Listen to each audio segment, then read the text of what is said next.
Bonjour Nicolas Gassier, vous représentez la cinquième génération de, de viticulteurs dans le Costière de Nîmes. C'est ça.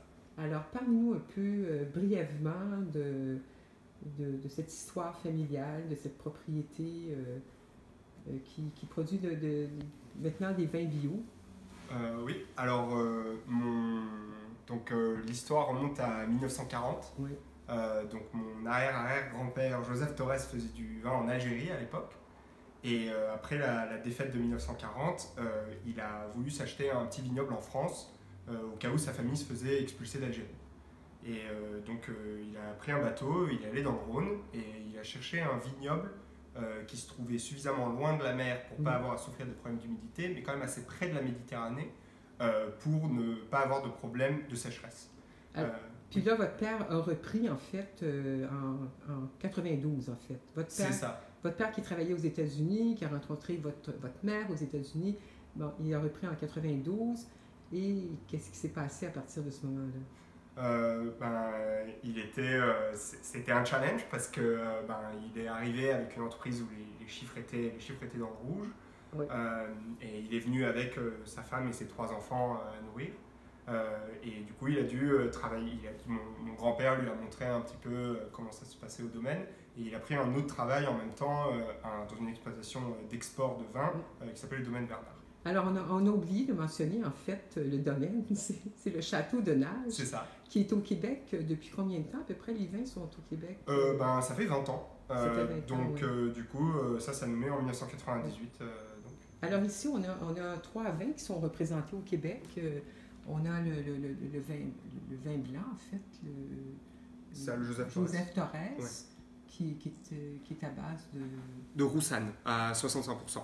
Ouais, voilà. Et donc qui est un peu un hommage à cet aïeul qui a fondé le domaine, mais aussi un testament à l'unicité de notre terroir, à être aussi purement rhodanien avec ses gros galets roulés et ses sols d'argile, mais en même temps avec cette exposition à la brise méditerranéenne qui donne une salinité qui est assez unique. Parce que vous n'êtes pas très loin de la mer, vous êtes à quoi? 15 km. 15 km, donc c'est ça, vous avez quand même l'influence maritime. Ici, on a vraiment un joli rosé aussi. En fait, ce sont tous des vins bio depuis 2009. Alors ici, ça s'appelle Butinage. Ça, c'est une gamme qui est faite par la famille Gassier, en fait, votre famille. C'est ça. Et c'est un rosé très, très sympathique. Oui, équilibré. Oui, c'est ça. Et puis, on a aussi ce rouge, ici, Château de Nage 2015. Alors, parlez-nous du millésime 2015.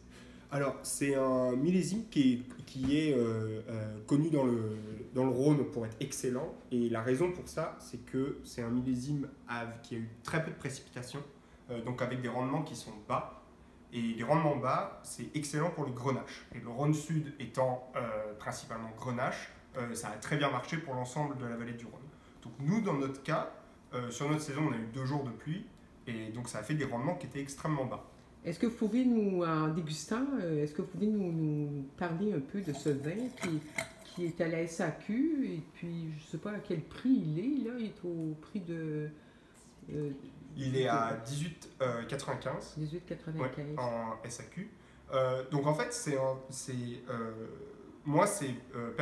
mon père dit que ce vieil vigne, c'est le premier où il est vraiment satisfait de son grenache. Et la raison pour ça, c'est qu'il y a un grenache qui est vraiment concentré à cause de l'effet du millésime, mais en même temps, à cause de comment le vin est fait, donc tout le grenache, le 70% de grenache qu'il y a dedans va en ciment, ça reste léger en bouche.